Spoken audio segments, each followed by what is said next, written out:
Hi ಎಲ್ಲರಿಗೂ ನಮಸ್ಕಾರಗಳು. ನಾವು ಇವತ್ತು ವಾಷಿಂಗ್ ಮಷಿನ್ ಬಗ್ಗೆ ತಿಳಿದುಕೊಳ್ಳೋಣ. ಬಟ್ಟೆ ಒಗೆಯುವ ಯಂತ್ರವನ್ನು ಯಾರು ಕಂಡುಹಿಡಿದರು ಮತ್ತು ಇದು ಹೇಗೆ ಪ್ರಚಲಿತದಲ್ಲಿ ಬಂತು ಎಂಬುದರ ಬಗ್ಗೆ ತಿಳಿಯೋಣ. ನಮಗೆಲ್ಲ ಬಟ್ಟೆ ಒಗೆಯುವ ಯಂತ್ರದ ಪರಿಚಯವಿದೆ. ಇದು ಈಗಲೂ ಸಾಮಾನ್ಯರ ಮಿತಿಯಿಂದ ಹೊರಗಿದೆ. ಇದು ಶ್ರೀಮಂತರ ಮನೆಗಳಲ್ಲಿ ಮಾತ್ರ ಕಾಣಬರುತ್ತದೆ. ಯಾವುದೇ ಯಂತ್ರವನ್ನು ಕಂಡುಹಿಡಿಯುವ ಮೊದಲು ಜನರು ಬಟ್ಟೆಗಳನ್ನು ಮರದ ಅಥವಾ ಗ್ಯಾಲ್ವನೀಕರಣ ಬಾನಿನಲ್ಲಿ ಒಗೆಯುತ್ತಿದ್ದರು. ಬಟ್ಟೆಯನ್ನು ಬಟ್ಟೆ ಒಗೆಯುವ ಹಲಗೆಯ ಮೇಲೆ ಉಜ್ಜಿ ಕೊಳೆಯನ್ನು ತೆಗೆಯುತ್ತಿದ್ದರು. ನಂತರ ಬಟ್ಟೆಯನ್ನು ಹಿಂಡಿ ಉಳಿದ ನೀರನ್ನು ತೆಗೆದು ನಂತರ ಬಟ್ಟೆಯನ್ನು ಒಣಗಲು ಹಾಕುತ್ತಿದ್ದರು. ಪೆನ್ಸಿಲ್ವಾನಿಯಾದ ಹ್ಯಾಮಿಲ್ಟನ್ ಸ್ಮಿತ್ ಅವರು 1858ರಲ್ಲಿ ಮೊಟ್ಟಮೊದಲ ಬಾರಿಗೆ ಬಟ್ಟೆ ಒಗೆಯುವ ಯಂತ್ರವನ್ನು ಕಂಡುಹಿಡಿದರು. ಈ ರೀತಿ ಮನೆಯಲ್ಲಿ ತಯಾರಿಸಿದ ಯಂತ್ರದ ಒಂದು ಪಕ್ಕದಲ್ಲಿ ಕ್ಯಾಂಕ್ರೀನ್ ಅನ್ನು ತಿರುಗಿಸಿದಾಗ ಅದು ಬಾನಿಯಲ್ಲಿರುವ ಹುಟ್ಟುಗಳನ್ನು ತಿರುಗಿಸುತ್ತಿತ್ತು. ಒಗೆಯುವ ಉಜ್ಜುವ ಕ್ರಿಯೆಯನ್ನು ಅನುಕರಿಸಿ ನಾನಾ ವಿಧದ ಬಟ್ಟೆ ಒಗೆಯುವ ಯಂತ್ರಗಳು ತರುವಾಯ ಪ್ರಚಲಿತದಲ್ಲಿ ಬಂದವು. ಆದರೆ ಈ ಹೊಸ ಯಂತ್ರಗಳು ಮಾರುಕಟ್ಟೆಯಲ್ಲಿ ಸರಿಯಾಗಿ ಮಾರಾಟವಾಗಲಿಲ್ಲ. ಇದಕ್ಕೆ ನಾನಾ ಕಾರಣಗಳಿದ್ದವು. ಈ ಯಂತ್ರಗಳಲ್ಲಿ ಒಗೆದ ಬಟ್ಟೆಗಳು ಆಗಾಗ ಹಿಸುಕಿದಂತಾಗುತ್ತಿತ್ತು ಅಥವಾ ಗಂಟಾಗುತ್ತಿತ್ತು. ಕೆಲವೊಂದು ಸಲ ಹರಿದು ಹೋಗುತ್ತಿದ್ದವು. 1907ರಲ್ಲಿ ಮೋಟಾರು ಚಾಲಿತ ಸುಸಜ್ಜಿತ ಬಟ್ಟೆ ಒಗೆಯುವ ಯಂತ್ರವನ್ನು ಅಭಿವೃದ್ಧಿಪಡಿಸಲಾಯಿತು. 1912ರ ಹೊತ್ತಿಗೆ ಎಲ್ಲ ಬಟ್ಟೆ ಒಗೆಯುವ ಯಂತ್ರದ ತಯಾರಕರು ವಿದ್ಯುತ್ ಚಾಲಿತ ಯಂತ್ರವನ್ನು ತಯಾರಿಸಲಾರಂಭಿಸಿದರು. ಮೊದಲು ಬಟ್ಟೆ ಒಗೆಯುವ ಯಂತ್ರದ ಬಾನಿಯನ್ನು ಮರದಿಂದ ಮಾಡಲಾಗುತ್ತಿತ್ತು. ಕ್ರಮೇಣ ತಾಮ್ರ, ಅಲ್ಯೂಮಿನಿಯಂ, ಉಕ್ಕು, ಸತು ಇತ್ಯಾದಿ ಲೋಹಗಳಿಂದ ಅದನ್ನು ತಯಾರಿಸಲು ಆರಂಭಿಸಿದರು. 1961ರ ಹೊತ್ತಿಗೆ ಎಲ್ಲ ಬಾನಿಗಳು ಪಿಂಗಾಣಿ ಅಥವಾ ಎಣ್ಣೆಮೇಲಿನಿಂದ ತಯಾರಿಸಲ್ಪಡುತ್ತಿದ್ದವು. ಇವಕ್ಕೆ ಬಲವಾದ ಬಟ್ಟೆ ಪೌಡರನ್ನು ತಡೆದುಕೊಳ್ಳುವ ಸಾಮರ್ಥ್ಯವಿರುತ್ತಿತ್ತು. 1922ರಲ್ಲಿ ಮಿಶ್ರ ಮಾಡುವ ಉಪಕರಣವನ್ನು ಮೊಟ್ಟಮೊದಲ ಬಾರಿಗೆ ಉಪಯೋಗಿಸಲಾಯಿತು. ಇದು ಒಂದು ಶಂಕುವಿನಿಂದ ಕೂಡಿದ್ದು ಕೆಳ ತುದಿಯಲ್ಲಿ ಹಲವು ರೆಕ್ಕೆಗಳಿಂದ ಕೂಡಿತ್ತು.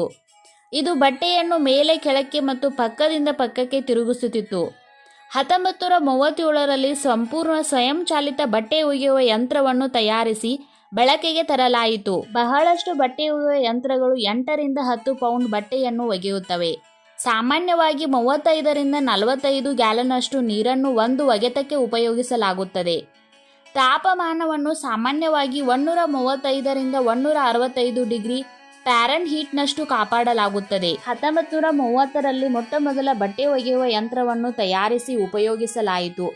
ಬಟ್ಟೆ ಒಗೆಯುವ ಮತ್ತು ಬಟ್ಟೆ ಒಣಗಿಸುವ ತಂತ್ರಜ್ಞಾನವನ್ನು ಒಂದೇ ಯಂತ್ರದಲ್ಲಿ ಅಳವಡಿಸಿ ಮೊಟ್ಟಮೊದಲು ಮಾರುಕಟ್ಟೆಗೆ ತಂದದ್ದು 1953ರಲ್ಲಿ. ಬಟ್ಟೆ ಒಗೆಯುವ ಯಂತ್ರಗಳು ನಮ್ಮ ಗೃಹಿಣಿಯರ ಶ್ರಮವನ್ನು ಸಾಕಷ್ಟು ಕಡಿಮೆ ಮಾಡಿವೆ. ಈ ಯಂತ್ರಗಳು ಬರುವ ಮೊದಲು ಅಥವಾ ಈಗಲೂ ಈ ಯಂತ್ರವನ್ನು ಬಳಸದಿರುವವರು ಬಟ್ಟೆಗಳನ್ನು ನೆನೆಸಿ ಸಾಬೂನು ಹಚ್ಚಿ ಕಲ್ಲಿಗೆ ಬಡಿದು ಶುಭ್ರಗೊಳಿಸುತ್ತಾರೆ. ಕೆಲವರು ಬಡಿಗೆಗಳಿಂದ ಬಡಿಯುತ್ತಾರೆ, ಕಾಲಿನಿಂದ ತಿಕ್ಕುತ್ತಾರೆ. ಸೋಪಿನ ನೊರೆಯಲ್ಲಿ ನೆನೆಸಿಟ್ಟು ಒಗೆಯುವ ಕ್ರಮವೂ ಕೂಡ ಇದೆ. ಆದರೆ ಸ್ವಯಂಚಾಲಿತ ಯಂತ್ರ ಈ ಎಲ್ಲ ಕೆಲಸಗಳನ್ನು ಸುಗಮ ಮಾಡುತ್ತದೆ. ಡ್ರಮ್ಮಿನಲ್ಲಿ ನೀರು, ಸೋಪಿನ ಪುಡಿ ಬೆರೆಸಿ ಬಟ್ಟೆಗಳನ್ನು ತುಂಬಿ ಚಾಲೂ ಮಾಡಿದರಾಯಿತು. ಕಡೆಯಲ್ಲಿ ಒಗೆದು ಹಿಂಡಿದ ಬಟ್ಟೆಗಳು ಹೊರತೆಗೆದು ಒಣಗಿಸಿದರೆ ಸಾಕು. ಪೂರ್ಣ ಸ್ವಯಂಚಾಲಿತ, ಅರೆ ಸ್ವಯಂಚಾಲಿತ ಯಂತ್ರಗಳು ಬಂದಿವೆ. ಬಟ್ಟೆ ಒಗೆದಾದ ಮೇಲೆ ಹಿಂಡಿ ಒಣಗಿಸಲು ಇನ್ನೊಂದು ಡ್ರಮ್ ಬಳಸುವ ಇಲ್ಲವೇ ಒಮ್ಮೆಲೆ ಒಗೆದು ಹಿಂಡಿ ಬಳಸುವ ಒಣಗಿಸುವ ಯಂತ್ರಗಳು ಮಾರುಕಟ್ಟೆಯಲ್ಲಿವೆ. ತಿಕ್ಕಿ ಒಗೆಯುವ ಕೆಲಸವನ್ನು ಡ್ರಮ್ಮಿನಲ್ಲಿರುವ ಅಲಗು ಅಥವಾ ಕೇಂದ್ರೀಯ ಕಡಗೋಲು ಮಾಡುತ್ತದೆ. ಈ ಕಡಗೋಲು ತಿರುಗುವುದರಿಂದ ನೀರು ಕೆಂಡದಂತಾಗಿ ಬಟ್ಟೆಯಲ್ಲಿರುವ ಕೊಳೆ ಹೊರಬೀಳುತ್ತದೆ.